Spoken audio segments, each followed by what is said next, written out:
الحمد للہ رب العالمین والصلاة والسلام علی سید الانبیاء والمرسلین وعلی آلہ واصحابہ اجمعین اما بعد اعوذ باللہ من الشیطان الرجیم بسم اللہ الرحمن الرحیم ومن احسن قولا ممن دعا الی اللہ وعمل صالحا وقال إنني من المسلمين وقال النبي صلى الله عليه وسلم من أكل طيبا وعمل في سنة وأمن الناس بوائق دخل الجنة أو كما قال عليه الصلاة والسلام.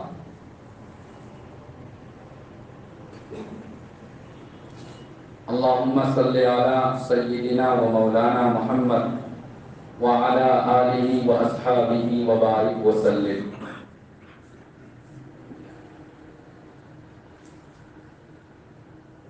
وقت بہت کم ہے اور آپ حضرات کی محبت بہت زیادہ ہے. اللہ تعالیٰ اس محبت کو قبول فرمائے اور وقت کے اندر اللہ برکت پیدا فرمائے. ہم اور آپ مسلمان ہیں. مسلمان کا مطلب ہوتا ہے کہ ایمان مفصل کے اندر جتنی باتیں بیان کی گئی ہے مکتب میں ہم نے آپ نے جو پڑھا ہے ان تمام باتوں پر ایمان لانا. آمنت باللہ وملائکتہ وکتبہ ورسلہ والیوم الآخر والقدر خیرہ وشرہ من اللہ تعالی والبعث بعد الموت. کئی ایک چیزوں کا اس میں ذکر ہے. ان میں سے خاص طور پہ اللہ پر ایمان لانا اور اللہ کے رسول صلی اللہ علیہ وسلم کو صرف رسول نہیں بلکہ اللہ کا آخری رسول سمجھنا، اور اس کے علاوہ مرنے کے بعد دوبارہ ہم کو اور آپ کو زندہ کیا جائے گا. ہمارے اعمال کے مطابق ہم کو بدلہ ملے گا.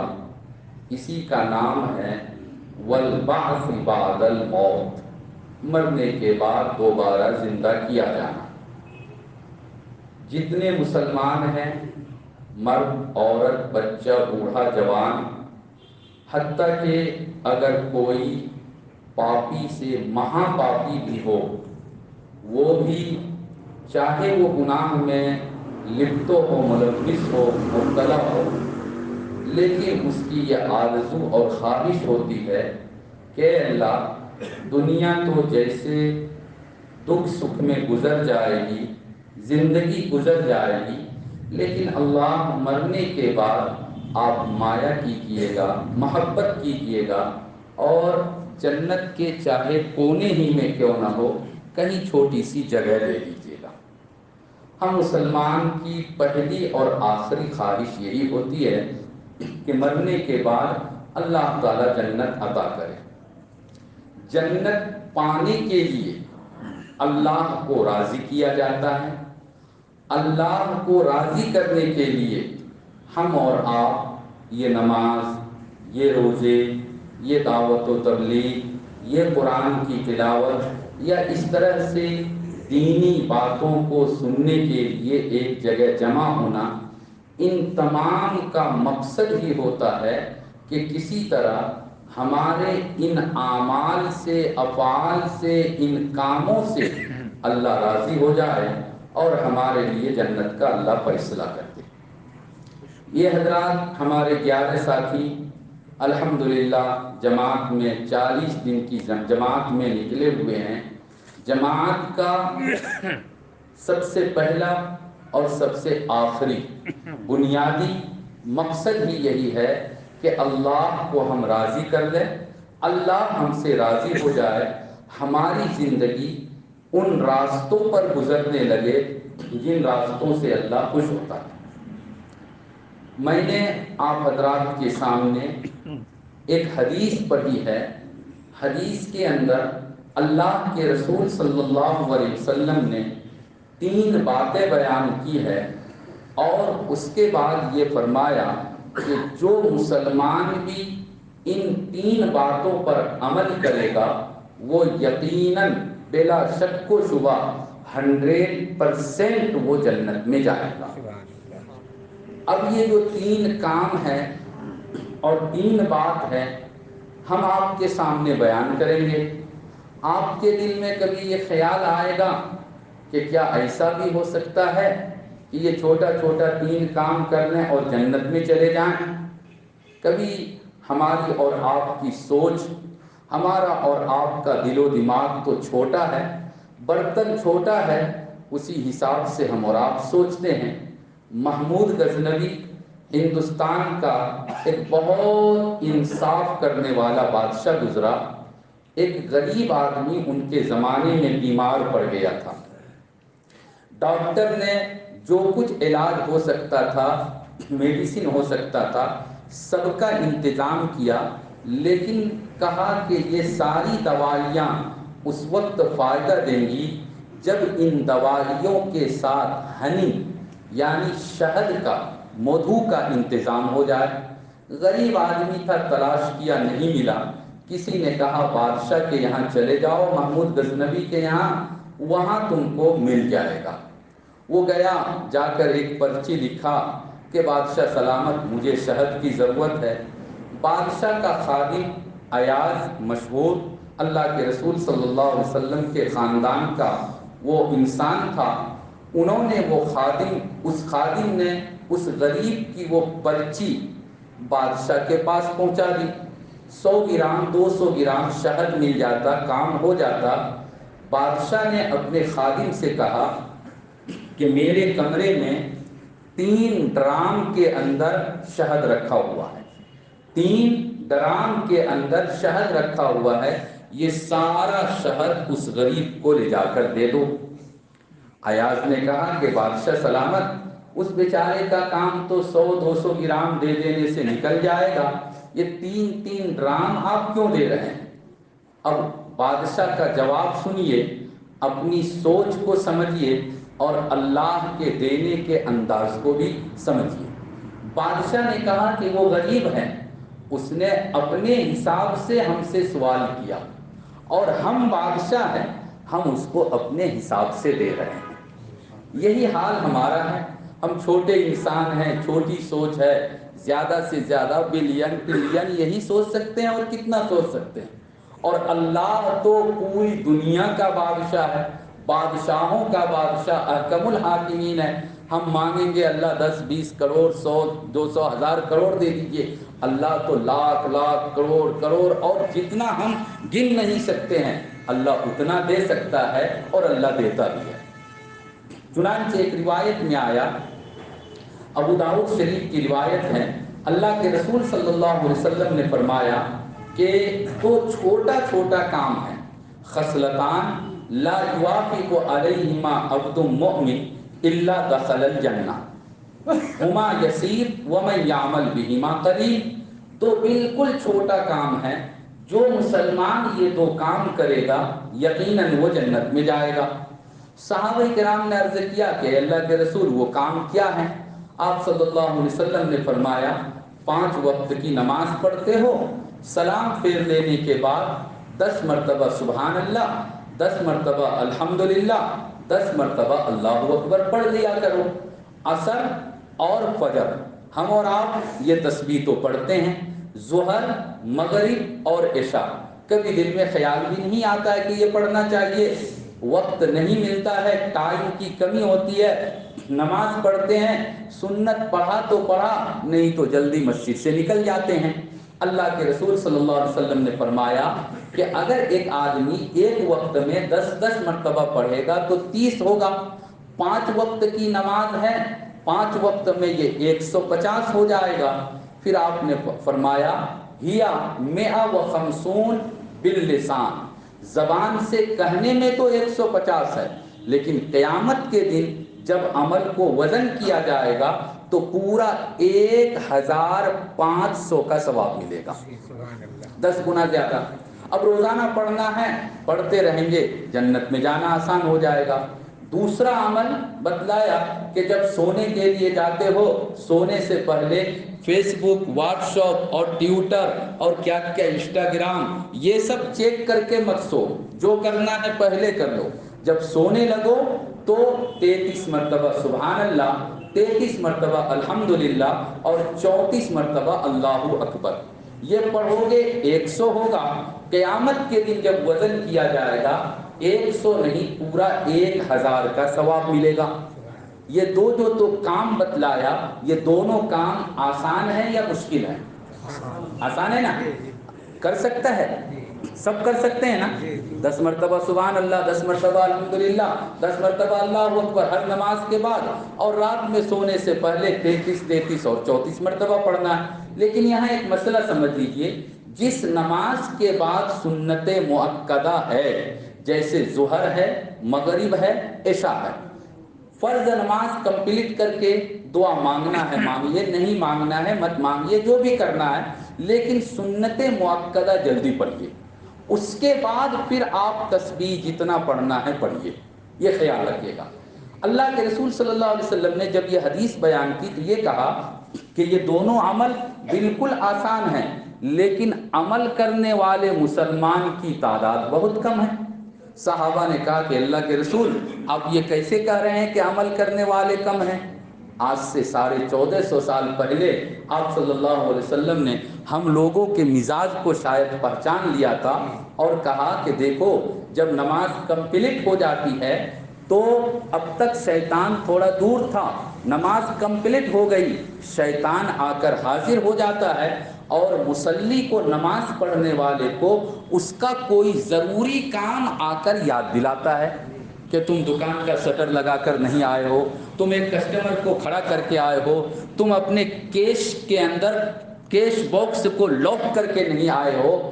اس لیے شیطان بہکاتا ہے، سلام پھیرا، نہ دعا نہ درود نہ سنت، اور وہ بھاگ کر دکان میں چلا جاتا ہے۔ اس بیچارے کو تسبیح پڑھنے کا موقع ہی نہیں ملتا ہے۔ رات کو جب سونے کے لیے جاتے ہیں تو شیطان آ جاتا ہے۔ آج کل ہمارا اور آپ کا بڑا شیطان یہ موبائل صاحب ہے۔ جب سونے کے لیے جاتے ہیں، پورا دن اگر نیٹ نہیں چالو کیا تھا تو کم سے کم سونے سے پہلے سوچتے ہیں دیکھ لیں کہ کس نے میسج بھیجا، کس نے کیا کیا، اور دیکھتے دیکھتے ڈبرو گڑھ سے نکل کر گوہاٹی، گوہاٹی سے نکل کر دلی، بمبئی اور امریکہ، آسٹریلیا، پوری دنیا کا چکر لگاتے لگاتے رات کے 1:30 بج گیا۔ مولانا صاحب نے جو تسبیح پڑھنے کے لیے کہا تھا کل سے انشاءاللہ پڑھیں گے، آج سو جاتے ہیں۔ یہ ہوتا ہے۔ اللہ کے رسول صلی اللہ علیہ وسلم نے آج سے 1450 سال پہلے اس بات کو گویا کہ بیان کیا۔ تو یہ دو چھوٹا عمل جنت میں لے جانے والا ہے۔ اسی طریقے سے میں نے جو حدیث آپ لوگوں کے سامنے پڑھی، اس کے اندر 3 باتیں بیان کی ہیں۔ آپ صلی اللہ علیہ وسلم نے فرمایا من اکل طیبا، نمبر 1، جو مسلمان حلال کھائے گا۔ حلال کھانے کے لیے اپنا بزنس بھی حلال کرنا پڑے گا، آپ کا انکم بھی حلال ہونا چاہیے۔ آج رجب کی 25 تاریخ ہے، روایت میں آتا ہے کہ ابھی جو رات شروع ہوئی تو 26 کی شروع ہو گئی۔ 27 رجب کو اللہ کے رسول صلی اللہ علیہ وسلم معراج میں گئے تھے۔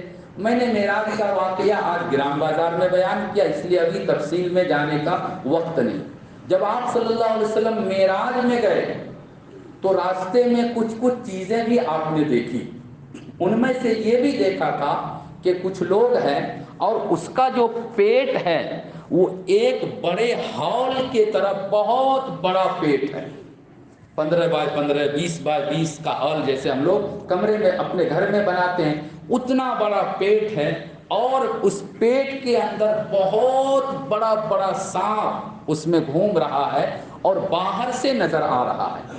آپ صلی اللہ علیہ وسلم نے فرمایا کہ اے جبرائیل، یہ کون لوگ، یہ کون بدنصیب ہے، یہ کون بڑا پاپی لوگ ہے کہ اتنا بڑا پیٹ ہے اور پیٹ کے اندر سانپ چل رہا ہے اور وہ باہر سے نظر آ رہا ہے۔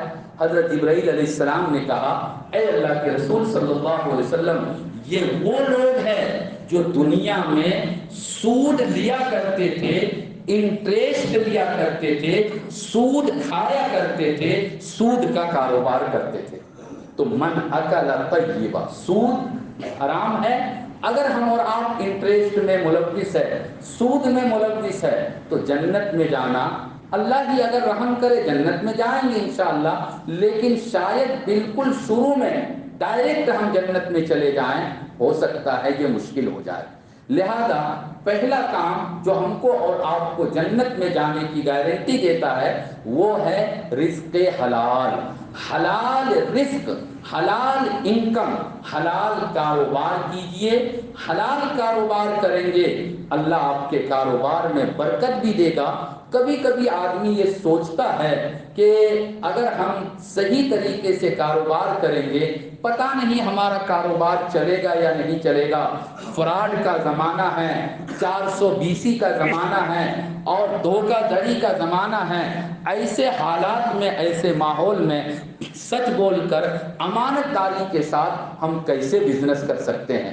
میرے بھائیوں، بزرگوں اور دوستوں، آپ نیت کیجئے اور حلال طریقے سے کاروبار کرنے کی کوشش کیجئے۔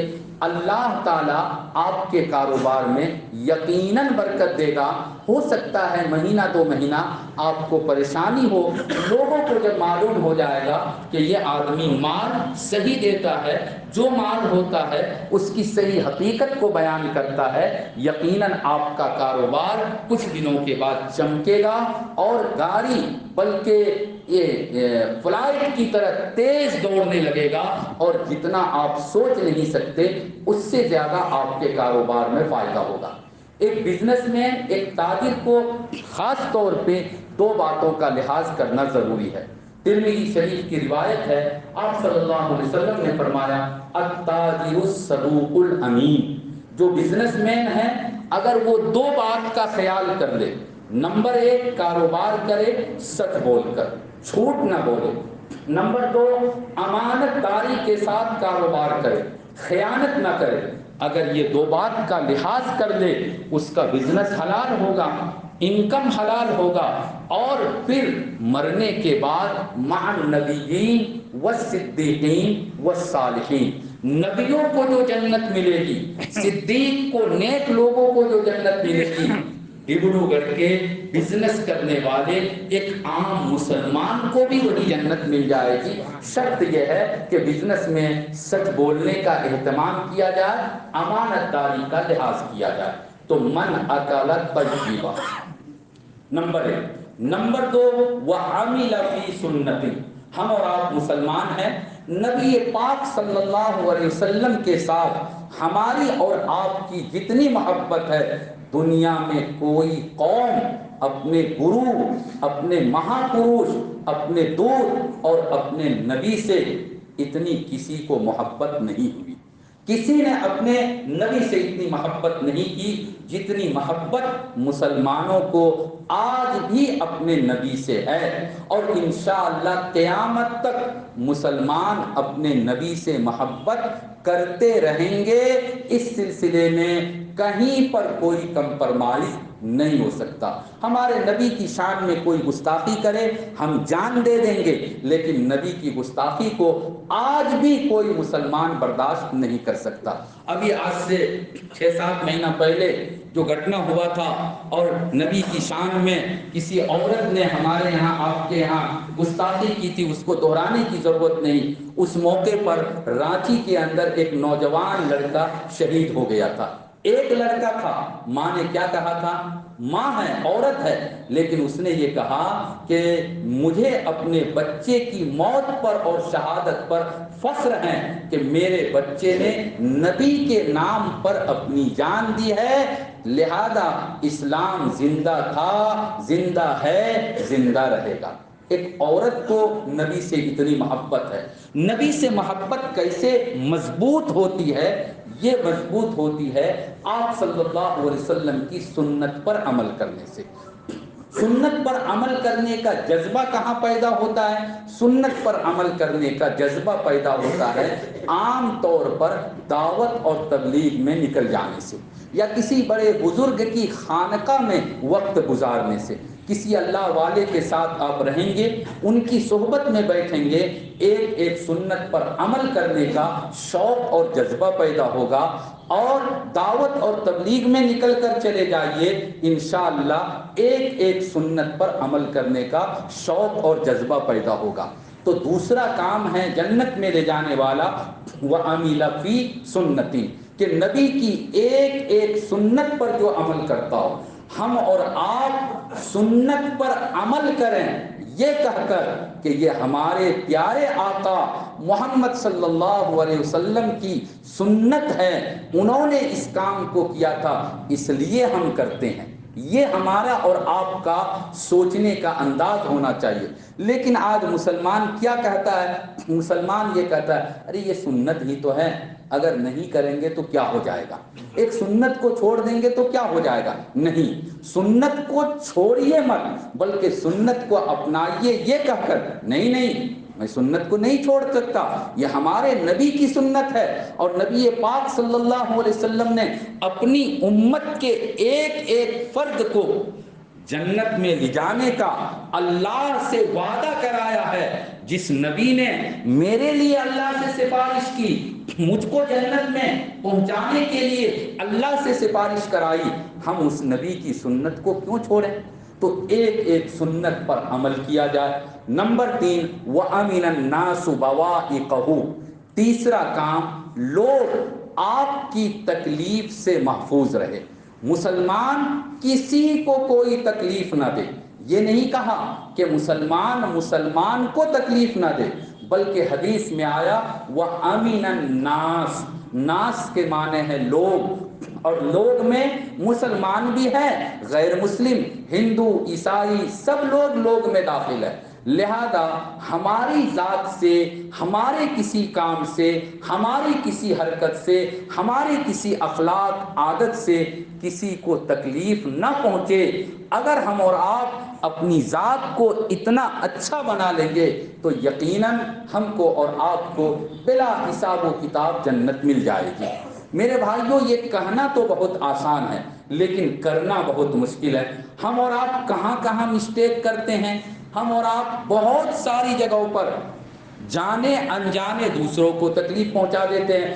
ابھی مسجد سے نکلیں گے، ہمارا جوتا رکھا ہوا ہے، ہم یہ چاہتے ہیں کہ ہمارے جوتے پر کوئی پیر نہ رکھے، لیکن ہم خود دوسرے کے جوتے پر پیر رکھ کر جائیں گے، یہ بھی ایک تکلیف دینا ہے۔ ہم راستہ چلیں گے اور اس کے ساتھ ساتھ اوورٹیک کرنے کے لیے کبھی ایسی غلطی کریں گے کہ کسی کا ایکسیڈنٹ ہو سکتا ہے، ایکسیڈنٹ ہونے کا چانس پیدا ہو سکتا ہے، ہم نے اس شخص کو تکلیف دی، ہم نے اس شخص کو تکلیف دی۔ اگر ریڈ لائٹ ہے، سگنل نہیں ہے، ہمارا جوان یہ سمجھتا ہے کہ ہماری بہادری یہ ہے کہ ہم سگنل کو توڑ دیں، ہم کو لیفٹ سائڈ سے جانا چاہیے۔ ہمارا جوان یہ سمجھتا ہے کہ ارے لیفٹ سائڈ سے جانا تو سب جاتا ہے، کمال تو یہ ہے کہ ہم قانون کو، نیم کو توڑ کر اپنے ہاتھ میں قانون لو کر اور رائٹ سائڈ سے جائیں۔ میرے بھائیوں، آپ نے یہ کمال اپنے طور پر تو کیا، لیکن یاد رکھیے قیامت کے دن آپ کو اس کا جواب دینا پڑے گا۔ یہ ہمارے دیش کا قانون ہے، شریعت کا قانون نہیں ہے، لیکن دیش کا قانون اگر شریعت کے قانون سے ٹکراؤ نہ رکھتا ہو تو پھر دیش کے قانون پر عمل کرنا بالکل واجب اور ضروری ہے۔ لہذا ٹریفک کے موقع پر، گھر سے نکلنے کے موقع پر، مارکیٹ جانے کے موقع پر کسی کے ساتھ بات چیت کر رہے ہیں، ہمارے بات کا طریقہ ایسا نہ ہو کہ ہماری بات سے اس کو تکلیف ہو جائے۔ کبھی کبھی ایسا ہوتا ہے کہ بات بڑی اچھی ہوتی ہے لیکن کہنے کا انداز اتنا غلط ہوتا ہے سامنے والے کو تکلیف ہو جاتی ہے۔ جماعت والے خاص طور پر اس کا خیال رکھتے ہیں کہ جب کسی کے پاس گشت کے لیے کسی کے گھر میں پہنچے، نام پوچھتے ہیں کہ بھائی کیا نام ہے، کہتے ہیں کہ ہمارا نام، مثال کے طور پہ ہمارا نام عبد الرحمن ہے، ماشاء اللہ آپ کا اتنا اچھا نام ہے، آپ جب نام اچھا ہے تو آپ کا کام بھی اچھا ہوگا، آپ کے اخلاق بھی اچھے ہوں گے، آپ کے عادات بھی اچھے ہوں گے، ساری چیزیں اچھی ہے، آپ ماشاء اللہ نماز پڑھتے ہیں لیکن اپنے گھر میں پڑھ لیتے ہیں، اکیلے اکیلے پڑھ لیتے ہیں، وہی نماز اگر مسجد میں پڑھ لیا کریں گے تو آپ کو 27 گنا زیادہ ثواب مل جائے گا۔ یہ دعوت اور تبلیغ کا طریقہ ہے۔ کبھی کبھی اس کا غلط طریقہ اختیار کر لیا جاتا ہے تو نقصان ہوتا ہے۔ خود حضرت مولانا الیاس صاحب رحمۃ اللہ علیہ جو دعوت اور تبلیغ کے بانی اور فاؤنڈر ہیں، ان کے بارے میں ایک واقعہ کتاب میں لکھا ہے کہ ایک شخص ان کے پاس آتا تھا، ان کی خدمت کرتا تھا، بڑی محبت، بڑی عقیدت تھی، اور وہ انگلش پڑھا ہوا تھا، اسکول کالج کا پڑھا ہوا تھا، بیچارے کے چہرے پر داڑھی نہیں تھی، لیکن حضرت کا بڑا دیوانہ تھا، بہت خدمت کرتا تھا۔ حضرت نے سوچا کہ یہ میرے پاس آتا ہے، مجھ سے محبت کرتا ہے، میں تھوڑی اس کی نصیحت کر دوں۔ حضرت نے کہا کہ بیٹا تم میرے پاس آتے ہو، بڑی اچھی بات ہے، لیکن کیا اچھا ہوتا کہ تم اگر داڑھی کی سنت چہرے پر سجا لیتے۔ آج کہا، کل سے اس نوجوان نے آنا ہی چھوڑ دیا۔ تو حضرت نے ایک دن، 2 دن، کئی دن انتظار کیا، بعد میں حضرت کا جو جملہ ہے اس کو یاد رکھیے، حضرت نے یہ کہا کہ توا گرم ہونے سے پہلے میں نے روٹی پکانے کی کوشش کی۔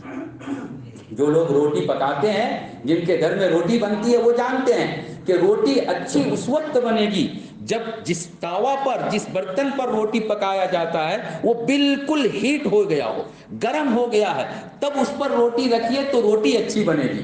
حضرت نے کہا کہ ابھی وہ چند دن تک آیا تھا، تھوڑی تھوڑی شاید محبت ہوئی تھی، ابھی بہت زیادہ میری محبت اور عقیدت اس کے دل میں نہیں آئی تھی، وقت سے پہلے میں نے اس کو داڑھی رکھنے کے لیے کہہ دیا تو وہ بندہ اب مجھ سے متنفر ہو گیا اور میری محبت نفرت میں بدل گئی اور وہ بیچارہ چلا گیا۔ میرے بھائیوں، بزرگوں اور دوستوں، 3 کام میں نے بیان کیا: حلال کھانا، نمبر 1، نمبر 2 سنت پر عمل کرنا، اور نمبر 3 کسی کو ہماری ذات سے تکلیف نہ پہنچانا۔ اگر یہ 3 کام ہم کر لیتے ہیں تو انشاءاللہ ہم سب کے سب جنتی ہے، سیدھا ہم اور آپ جنت میں جائیں گے۔ چونکہ وقت ہو چکا ہے، میری ٹرین ہے، آپ حضرات اتنا دھیان سے غور سے سن رہے ہیں۔